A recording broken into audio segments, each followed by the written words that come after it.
Cannabis Common Sense, the show that tells the truth about marijuana and the politics behind its prohibition.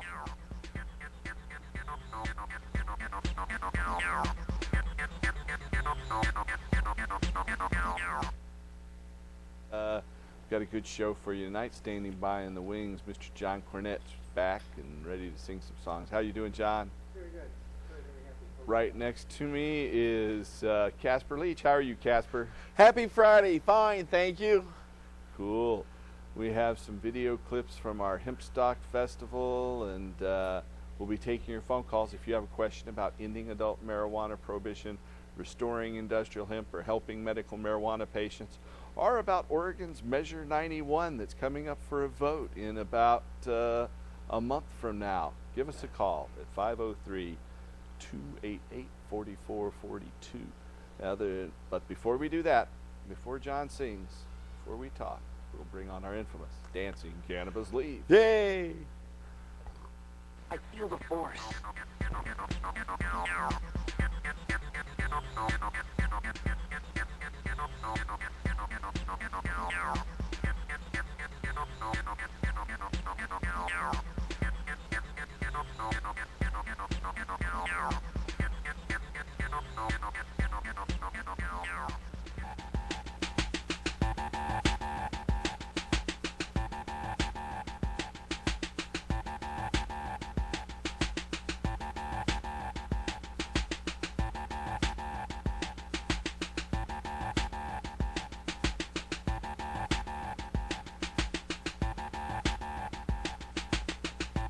All right.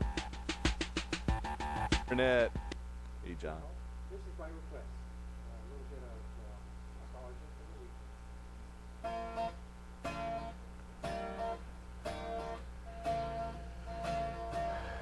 We like train wrecks, northern lights. We like Shrek too, sour diesel.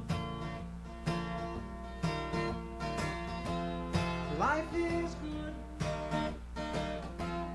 Life is good. Life is good for you and me. So good. So good. So good. So good. We like God, but purple haze.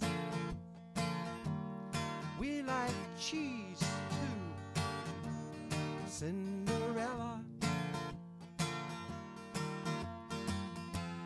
Life is good. Life is good. Life is good for you and me. So good. So good, so good, so good. It don't matter which you like, don't matter when you do it, just matters that you do it right and get down to it.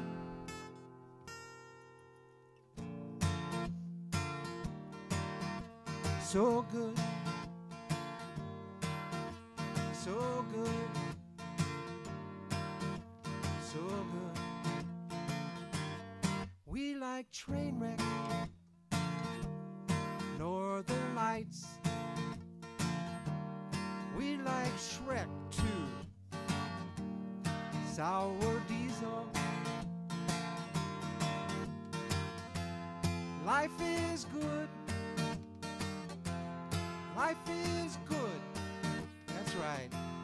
Life is good for you and me. So good. So good. So good. So good. Hawaiian Big Bud, medicine woman. so many.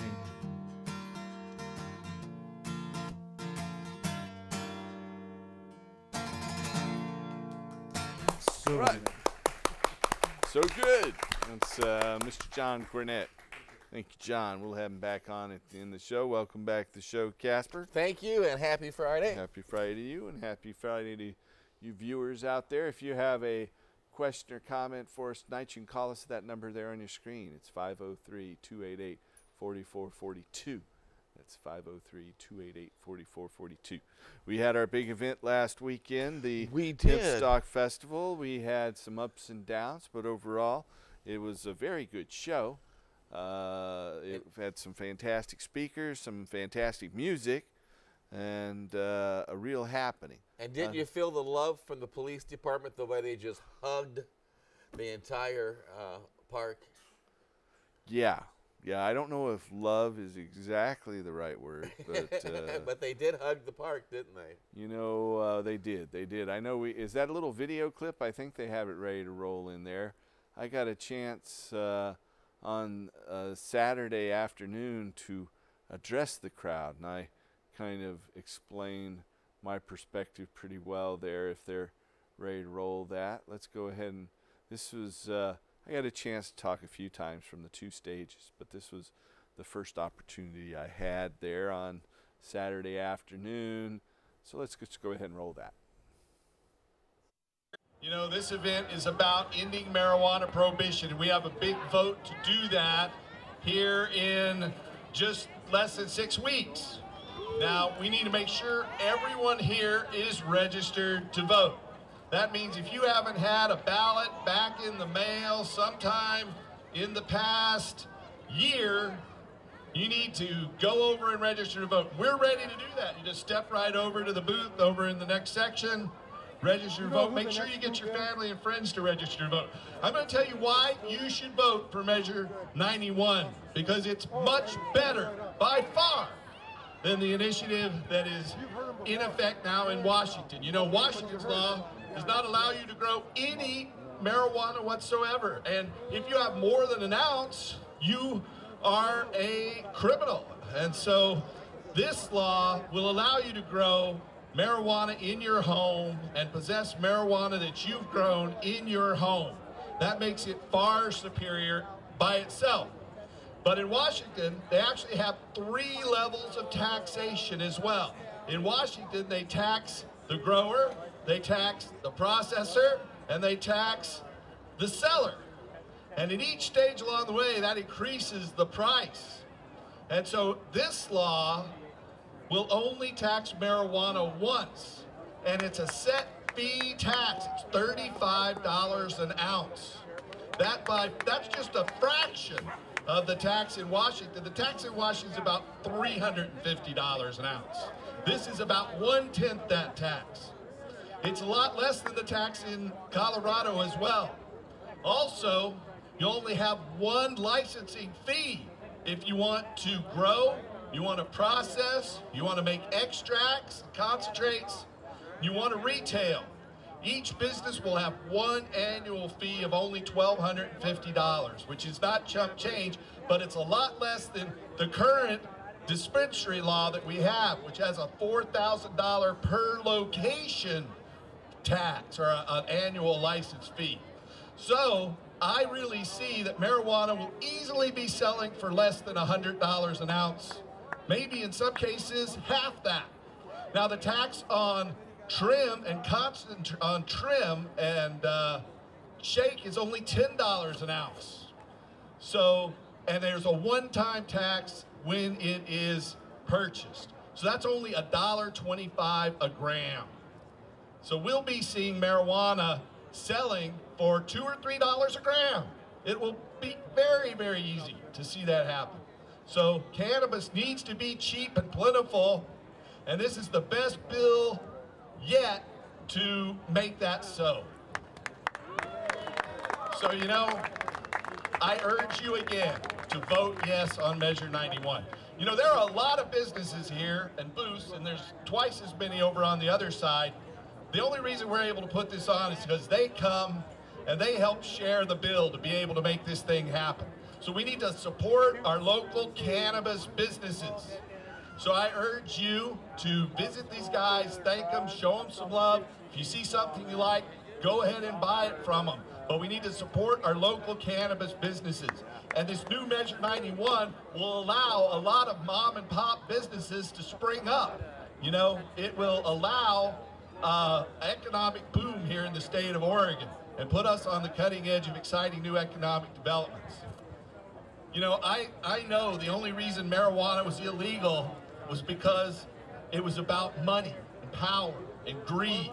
It's about the petrochemical, pharmaceutical, military, industrial, transnational, corporate, elite, crony, capitalist ruling class creating a myth about marijuana that somehow it is bad.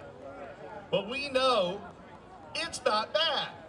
Marijuana is actually good for you. You know, when I was a kid, my mom thought marijuana, like alcohol, kills your brain cells. Well, now we know that marijuana actually protects your brain cells from trauma. It will enhance your longevity. It will help you achieve homeostasis, but that's just about us individually. Marijuana will also help us achieve balance for the whole planet, because we don't have to burn petroleum for our fuel. We can replace petroleum with hemp. It makes more than 3 times more seed oil, biodiesel fuel, than any other plant. At the same time, it makes 4 times more fiber for paper, building materials, rope, canvas, lace, and linen than any other plant. At the same time, it produces more protein, digestible protein that we can eat. So it will solve so many ecological problems. And instead of our money going to the Saudi sheiks and the Nigerian despots and Exxon and Mobil and Shell and into their Swiss bank accounts, the money will be going to our farmers who will be spending in our communities. And the wealth will be shared around. Instead of seeing the further centralization of economic control that's been going on since they prohibited hemp, this will spread the wealth and we'll see a decentralization. And all of us will benefit from that when the farmers can start spending that money in our local communities instead of to those petrochemical mega corporations.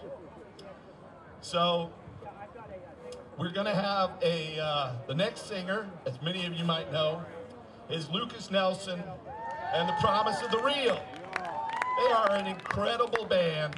Last night, they backed up Neil Young during his set and Willie Nelson during his set at a protest benefit in Nebraska, outside of Omaha. And that was against the Keystone Pipeline, carrying the highly toxic Canadian tar sand oil down over our main water resource in the Midwest, the Ogallala Aquifer, where it could poison the water of the whole Midwest. So last night, Lucas Nelson and Promise of the Real were working to stop the petrochemical monster corporations from polluting our earth. Tonight, they're here to support the replacement of petroleum with industrial hemp.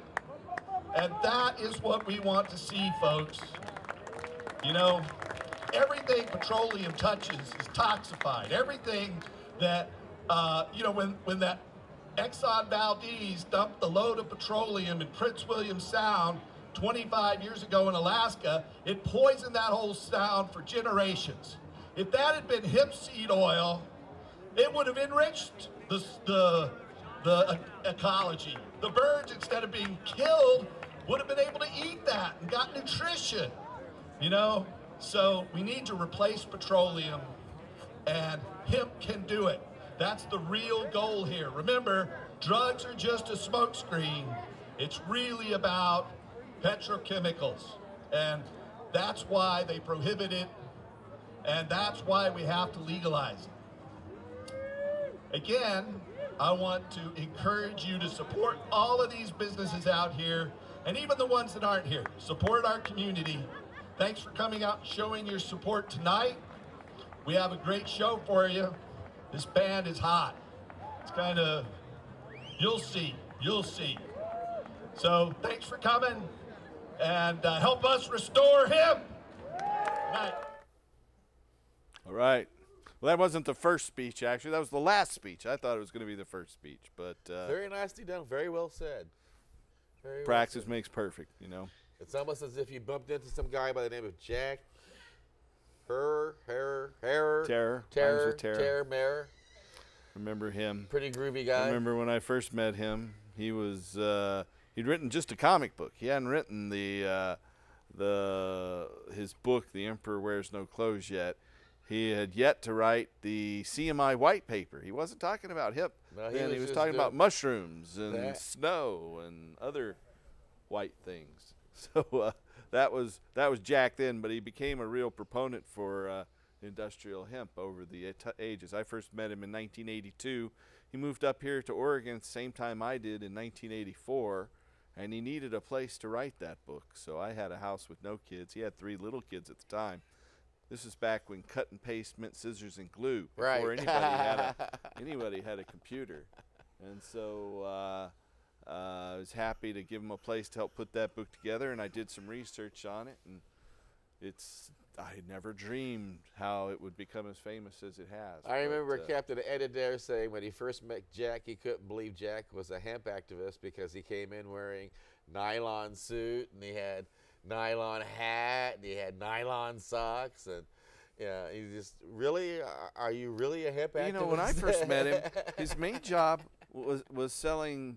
They used to sell cocaine cut, this sparkly white powder that people would mix in with cocaine to cut it, and that was his main business there until they outlawed that. But we have a studio audience member who has a comment here. Go right ahead, Judy. Question. Looking to you once again, to both of you for clarification, some greater understanding with regards to Measure 91, and for medical marijuana patients. I know that the law says specifically that it does not touch the medical marijuana program. That stays as is. For those people that make their own concentrates. Measure 91 is very specific in outlawing for recreational use. It will allow you to make concentrates, but you'll have to pay the $1,250 license fee to the state to be able to do that. It won't allow you to make those concentrates without getting a license to produce those. For medical marijuana patients also? Yeah, for medical. So even to make so it it won't yourself? allow. That's one of its drawbacks, in that people who produce concentrates specifically, not tinctures or extracts, but concentrates, that you'll have to get a license, and that'll have to be regulated. You know, there's been a lot of problems with houses exploding and people blowing themselves up with butane and whatnot in that industry, and so most people don't blow themselves up, but still some people do.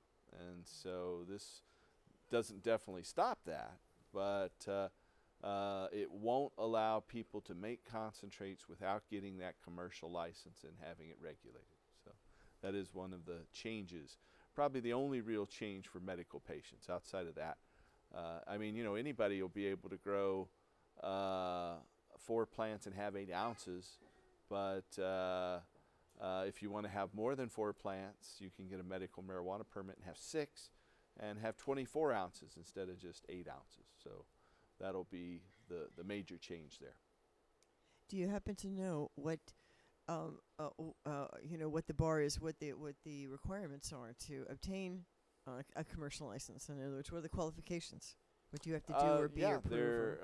They're open to anybody who hasn't been convicted of violating this new law will be able to get one of these permits. Thank you. Sure. And since the new law is not there yet, no one's been convicted of violating it, so time will tell. Now, if you have a question or comment for us tonight, you can call us at 288-4442. That's 288-4442. Well, you know, one of the things we had at our Hempstock Festival was just this incredible security presence where they were actually searching everybody's bag, and if you had a lighter, it was confiscated. Lighters aren't illegal, but somehow the security people thought they were. They set a gate. There was a walkway between the two sections of the park, and they required a search as you went out. And at one point, they closed that walkthrough, so you had to go back up to the front gate. You know, so they made it a lot tougher on our attendees. You know, those security people were not under our control. They were doing what the police and the fire marshal told them to do. And so I don't know why the police think we're little children and we need to be micromanaged and our hands have to be slapped. And, you know, there were people inside who were giving away lighters and selling pipes and water pipes. So if you went across, you know, from one section of the event to the other section of the event, they would seize your lighter and your new water pipe and your new pipe and say, oh, you can't bring that in here.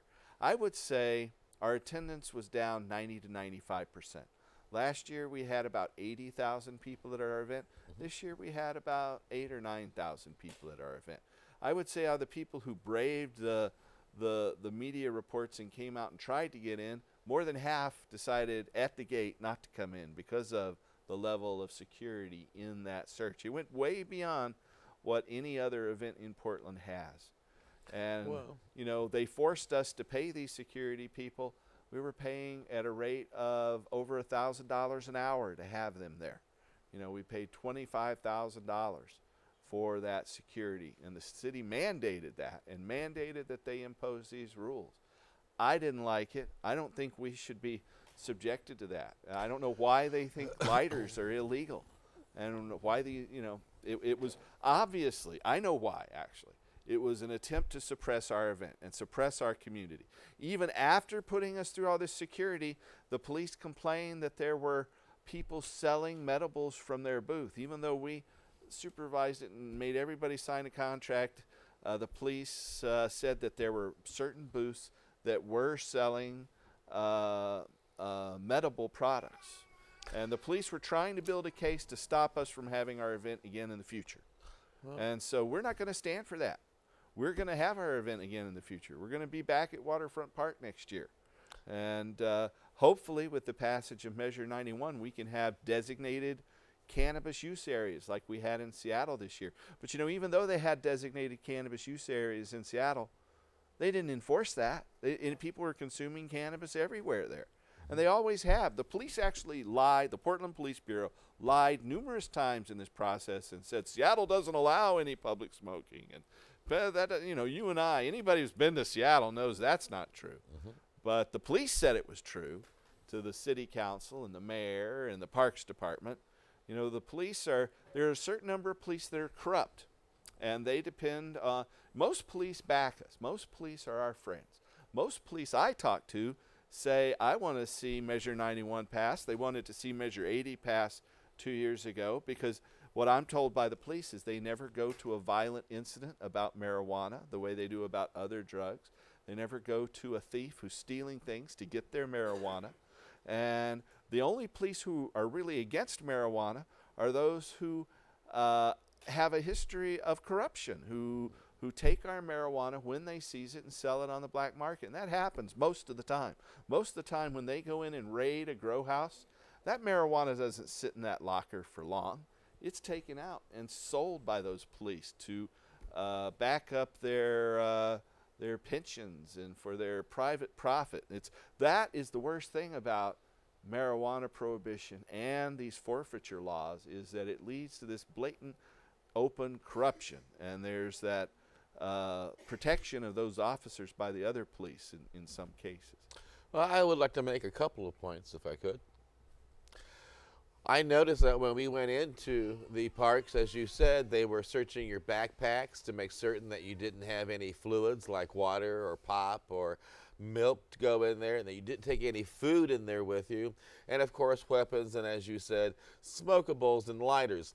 So this means anybody who was coming down to the event with their family and friends who packed a picnic lunch and packed their own beverages because they could not afford the vendor fees were suddenly placed into a situation where they were visiting an event where the only way they could refresh themselves is if they paid a high price for a bottle of water or a pop or a high price for a sandwich. Some people can afford that and don't mind. A lot of people cannot. The police knew that this would turn away people at the gate, and the police were doing this with the intention of keeping the attendance low. Now, it strikes me that those members of the police department who are doing this are behaving very much the same way as those members of, oh God, let me use this word, I waited all week, the Nazi Party, as they were saying goodbye to Hitler in the bunker, realizing that their time was coming to an end and they could no longer ravage the population around them and steal from the population all the goods that they had been. Here's the deal. What you did at the Seattle Hemp Fest sealed this election. People came and saw how Nazis behave when they try to suppress freedom of speech.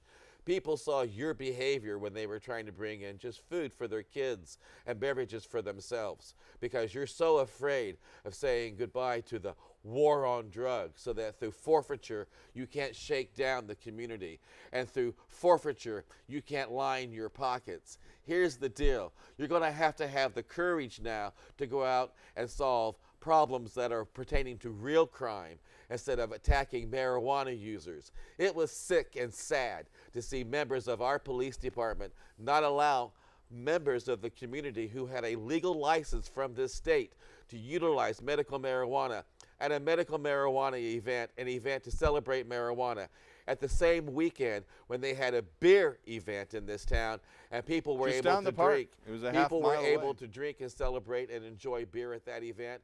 And there were some people who were doing so underage. But you know, because the police were so horrified at saying goodbye to all the benefits that they received from the war on drugs, they came down in numbers and surrounded us because they're terrified of saying goodbye to their extra income and terrified of having to deal with real crime. I think you're a bunch of pansies. Okay. So I wasn't happy with it either, by far. We have a phone call. Let's go ahead and take that call, and then another member of the studio audience here. So let's take the phone call first. Welcome to the show, caller. Hello there. How you guys doing tonight? I appreciate your. I watched you there on the growing concern tonight too, Paul. I appreciate you giving the people of Portland the correct information that they need to get this going, and just to have this finally come to an end. It's long overdue. But my first question was: is the BHO in not so many words going to be covered in the new measure? Yeah, it is. It allows BHO to be sold if it say and it's taxed on the amount of cannabis that goes into it. So if it takes say an ounce of buds to make some amount of BHO, then that tax on that amount of cannabis extract would be $35. If it takes an ounce of shake to make an amount of the extract, then that extract would be taxed at $10. So it'll be taxed at exactly the rate of the cannabis that's used to produce it. So that's a very reasonable tax, you know. So it's just 1/10 of the tax that they have up in Washington State, and less than 1/6 of the tax in Colorado. So but it will require that you get a license, a $1,250 license from the OLCC to be able to produce that. You wouldn't be able to produce it without a license or with just a medical marijuana license. Right on, which is definitely a safer and ideal way. That way you actually know what you're getting yourself into when you go to the places of, that are basically coming through and making sure that it's being properly produced correctly. Yeah, exactly. Safely. Yeah. So thank you very much for your time. You're very welcome. Thanks for calling. Thanks for watching, and thanks for supporting us and voting yes on Measure 91. Oh, I have for many years, and I'm hoping that this can finally come wrap things up here, and I appreciate you guys giving all your time, man. I know you've been at it hard for at least 10 years solid, so I appreciate it. You're welcome. All right, Paul. Peace. Glad to do it. Yeah, actually, for me, I first went to a marijuana protest in front of the White House in 1978. So that is 36 years ago now. And then I started as a full-time marijuana activist pretty much in 1984, which is a good 30 years ago. So I've been at it quite a while. Here in Oregon, I moved here in 1984 to help the Oregon Marijuana Initiative. And we put an initiative on the ballot in '85 that was the earliest any initiative that ever made the ballot, still is. We lost overwhelmingly in 1986 with just 26% of the vote, but we have plugged along, and finally it looks like success is going to happen this year. We'll see. We have Judy back here in our studio audience with some more questions. Go right ahead. I don't mean to take up too much time here. That's Hey, okay. I want to say, first off, thanks again. Thank you so much to you and to all the You're very sponsors for another wonderful hemp stock. Thank you, thank you, thank you. You're welcome. Thanks for coming. Having worked as a volunteer for some hours at one of the gates on Saturday, particularly Saturday morning into the early afternoon, I am well aware of what it was like as people were trying. They were trying to flood in to the event, trying. Yeah.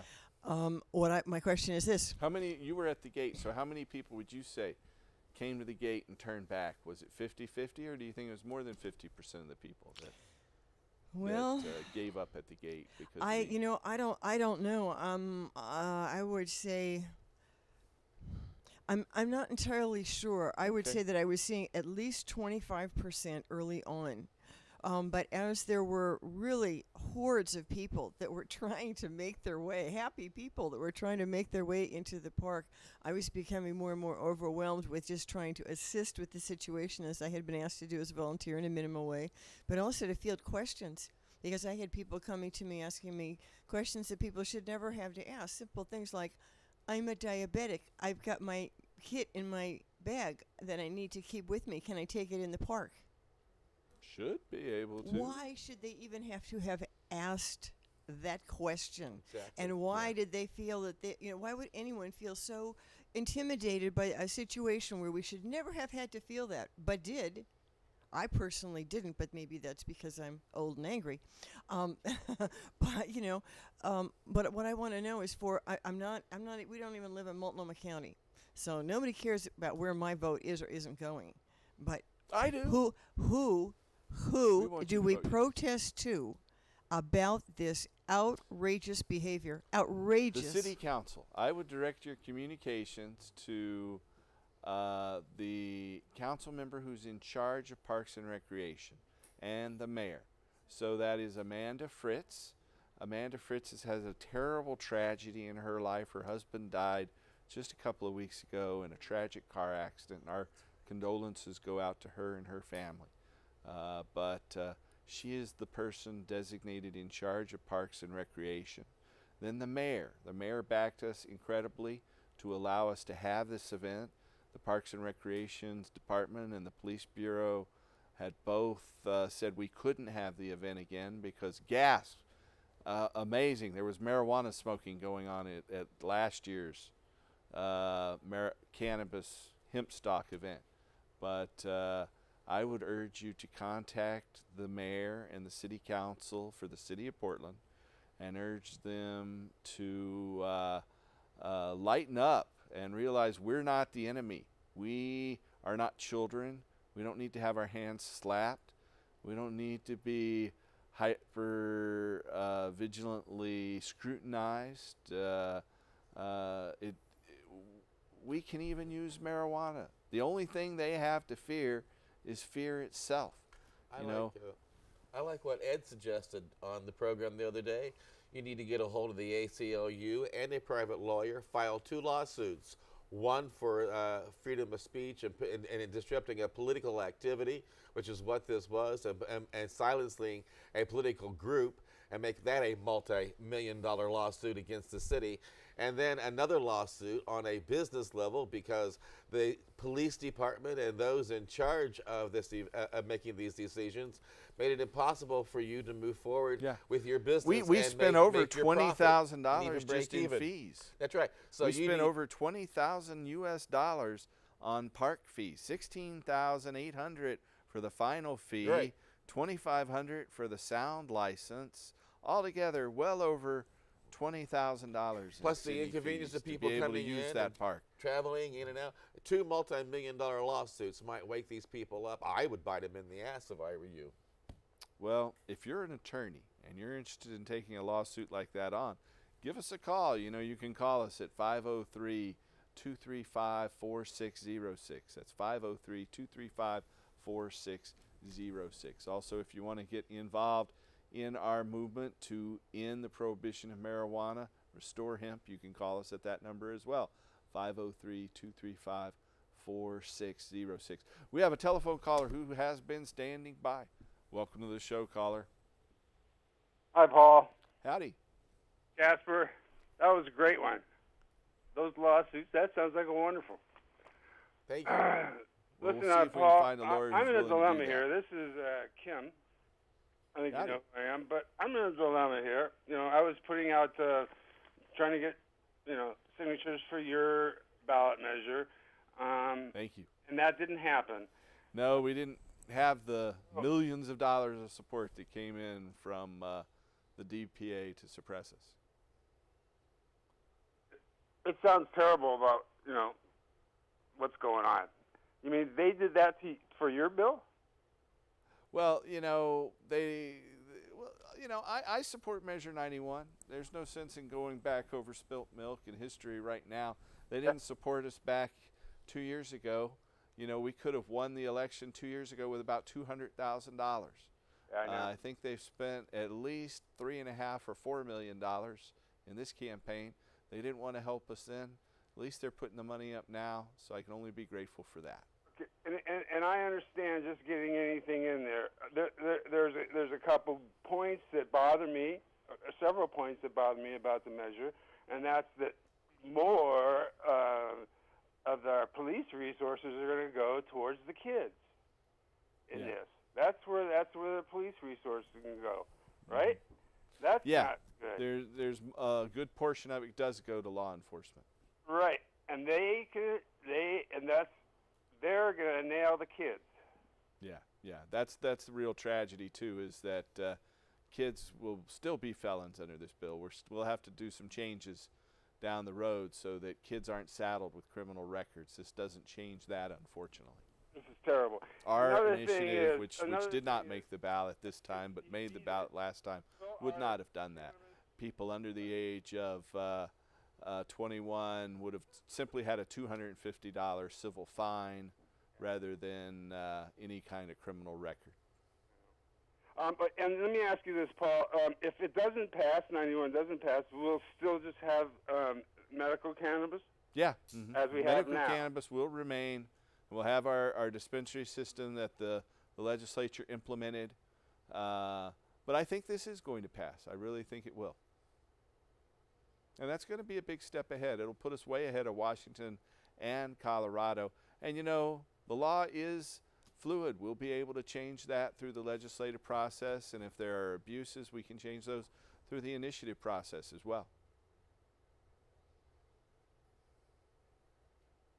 Still there? With or start those lawsuits. If we can find a lawyer who'll do it, that would be a good thing. So if you're an attorney out there, you're interested in picking up this lawsuit, give us a call. I wish I was. Thank you. Thank you. There's another big reason we need to vote yes on Measure 91. Not only does it lead to the corruption of the law enforcement, the war on drugs and the war on marijuana users, which accounts for about 90% of the war on drugs, is the war on marijuana. The rest of the drugs are just a tiny fraction compared to we marijuana users. But it also leads to this incredible militarization of the police. Nixon ratcheted up the war on drugs back in 1972 when he merged the Federal Bureau of Narcotics with the Treasury Department, created the Drug Enforcement Administration, created what we call the war on drugs. And then Ronald Reagan took it a couple ratchets higher with the forfeiture laws and the mandatory minimums. And so now we're seeing all this military hardware funneled in to the police, and police have tanks and armored vehicles and incredible military equipment. This militarization of the police has led to these no-knock raids, and we have this kind of depressing, kind of sad video but at the same time very inspirational, from this Canadian artist, Lindley, and he's from Toronto, and he produced, along with the libertarian organization Reason, this video a couple years ago. It's called No Knock Raid. So there is some violent things in this video, so take it with a grain of salt. We'll be back in just a moment. Administration, we have increased the amount of money for handling the problem of dangerous drugs sevenfold. It will be $600 million this year. More money will be needed in the future. I want to say, however, that despite our budget problems, to the extent money can help in meeting the problem of dangerous drugs, it will be available. This is one area where we cannot have budget cuts, because we must wage what I have called total war against public enemy number one in the United States, the problem of dangerous drugs.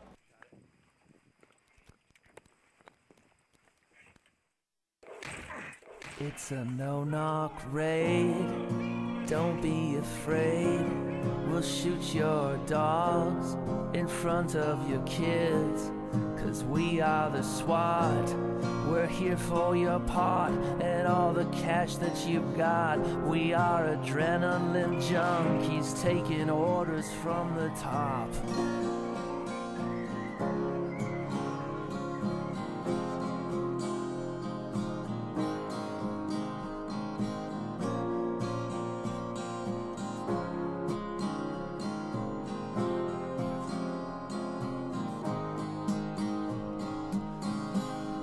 KGB and the DEA, they'll make you disappear like in Guantanamo Bay. In the middle of the night, you'll have nothing to say. If we get the wrong address, it doesn't matter anyway. We'll still get our kicks, we'll still have our fun.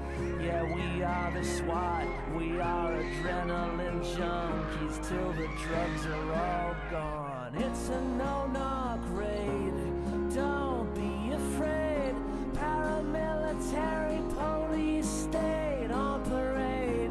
It's a no-knock raid, don't be afraid. You do the time for your victimless crime.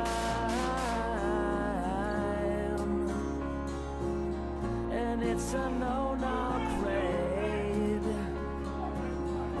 It's a no-knock raid. Don't be afraid.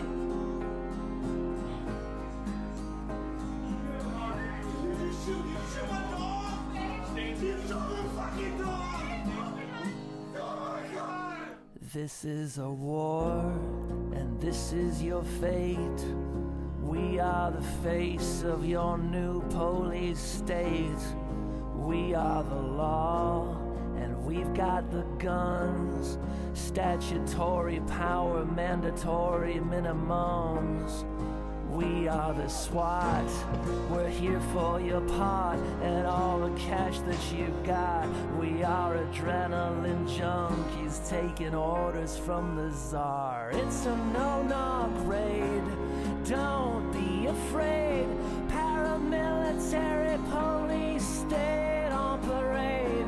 It's a no-knock raid, don't be afraid. You do the time for your victimless crime. And it's a no-knock raid. It's a no-knock raid, don't be afraid. Paramilitary police state on parade. Flashbang on the ground, don't hear a sound. Could be you, could be the mayor of your town.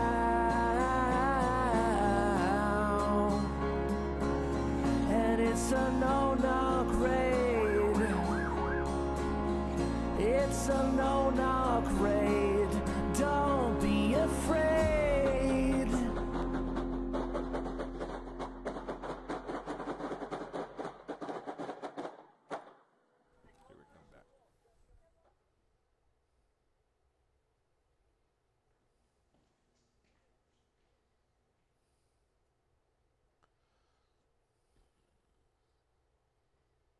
Well, there's another reason we need to vote yes on Measure 91 and stop this kind of paramilitary action by law enforcement. That's just a first step. We've got to enhance natural individuals' rights. People need more rights than the collective.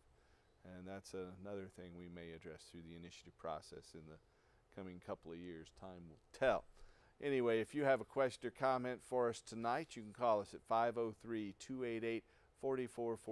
That's 503-288-4442. No, you wanted to say something else about this. Well, when all these uniformed officers get their tanks and get their body armor on and get all their little grenades, and they get together in a group of about 30, and they go and they arrest 1 or 2 marijuana smokers, to me it's just another sign of a bunch of pansies who are trying to be big, bad, and tough. If you're going to put on, look, it's not like, if dress for the event. If you're going to dress like that, go to Afghanistan or who gives a damn, you know, someplace and fight a real war.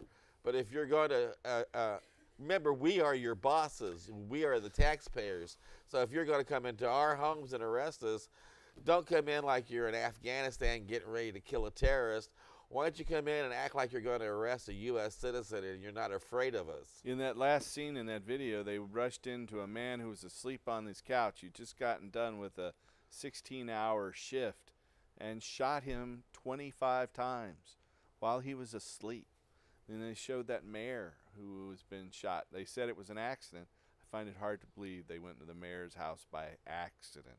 Right. You know, I am a firm believer that our federal government killed President Kennedy, and if they'll kill President Kennedy, they'll kill any of us. I also understand they were set up to assassinate Nixon as well, but instead they gave him Watergate instead. You know, they were several assassins that were tasked with the project of killing Richard Nixon because of détente and his signing nuclear reduction treaties, and this is documented fact. And instead, the CIA set up the whole Watergate thing and brought him down that way because some of the agents involved that were tasked with killing Nixon decided they didn't want to do it. I remember the moment I heard Richard Nixon had passed away, right out of my mouth, out loud, I said, wow, the world is a better place now. You know, we had our 666th show about 100 shows ago. It's been almost a year ago.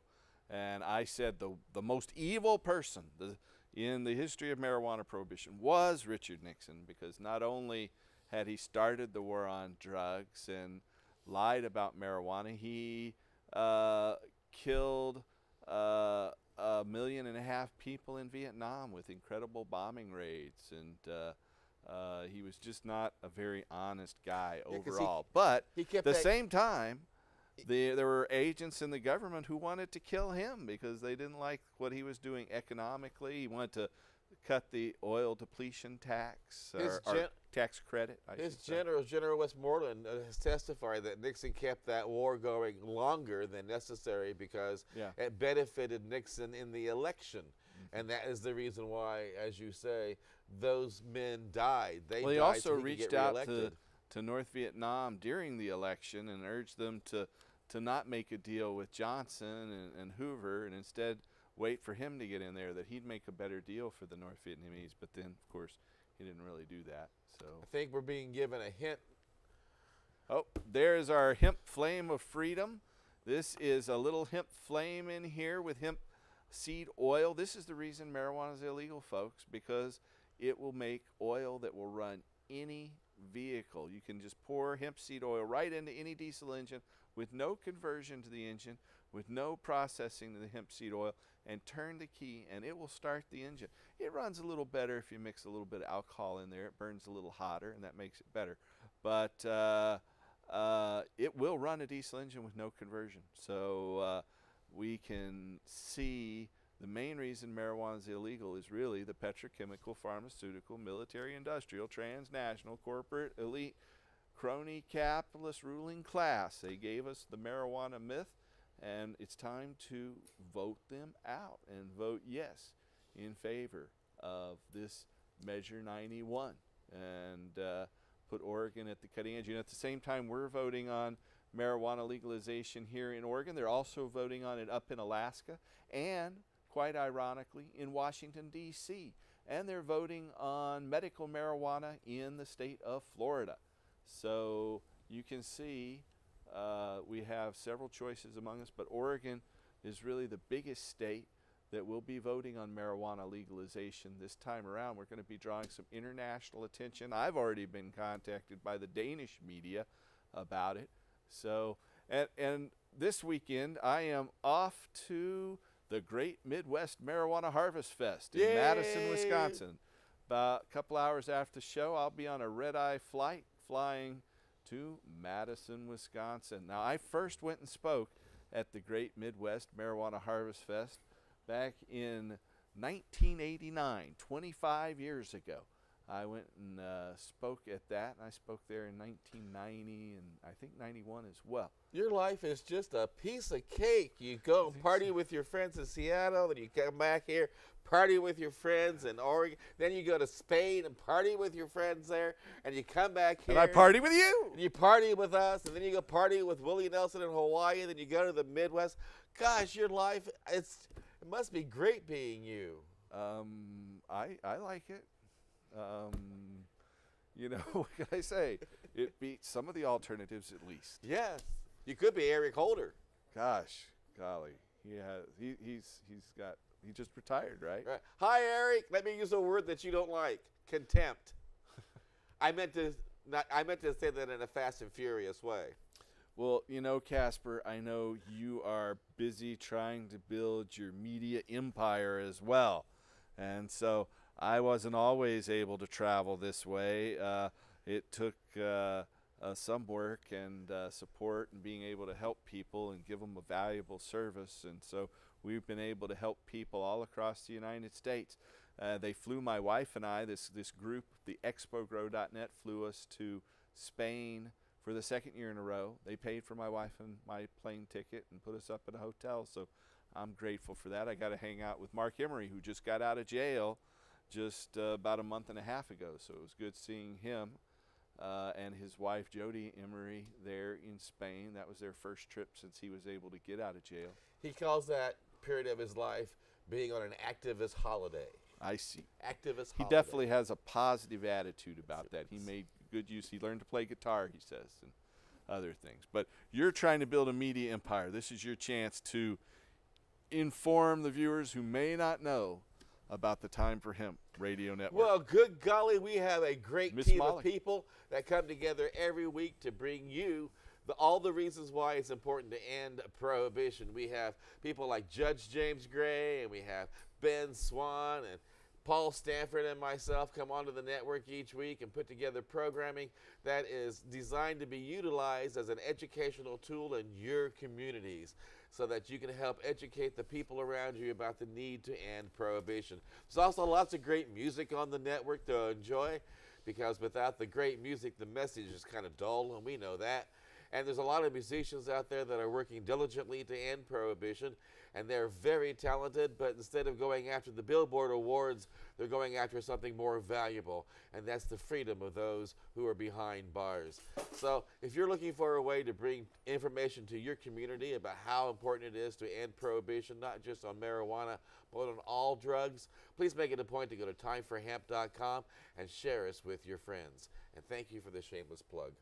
You are certainly welcome, and I'll put in one myself. If you or a loved one needs help getting a medical marijuana permit, we can help anyone here in the United States from coast to coast get an Oregon medical marijuana permit. We can also help you get permits all across the United States from Hawaii to Michigan, soon up and down the eastern seaboard as well.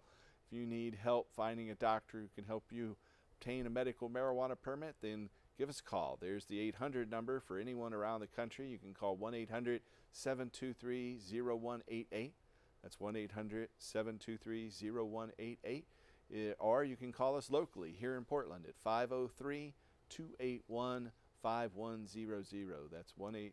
That's 503-281-5100. Now, on our political side, if you want to get involved if you have any of those conditions, we can help you.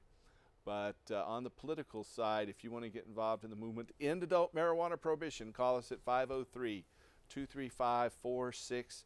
That's 503-235-4606. Last but not least, probably most important, I want to once again remind you to vote yes on Measure 80. We'll be getting our ballots in the mail here in about 2 weeks. And we urge you to, if you aren't registered to vote or you haven't got a, did I say 80? It's 91. I'm thinking 2 years ago. Hopefully you voted yes then too. But vote yes on Measure 91. And if you didn't get a ballot in the mail in the past year, you need to re-register to vote. Please be sure to register to vote. Get your family and your friends to register to vote and vote yes on Measure 91. We're going to go out on another great song by Mr. John Coronet. Thanks for watching. Thank you, Casper. Thank you, viewers. See you next week when I'm back from Wisconsin. Help us restore hemp. Good night.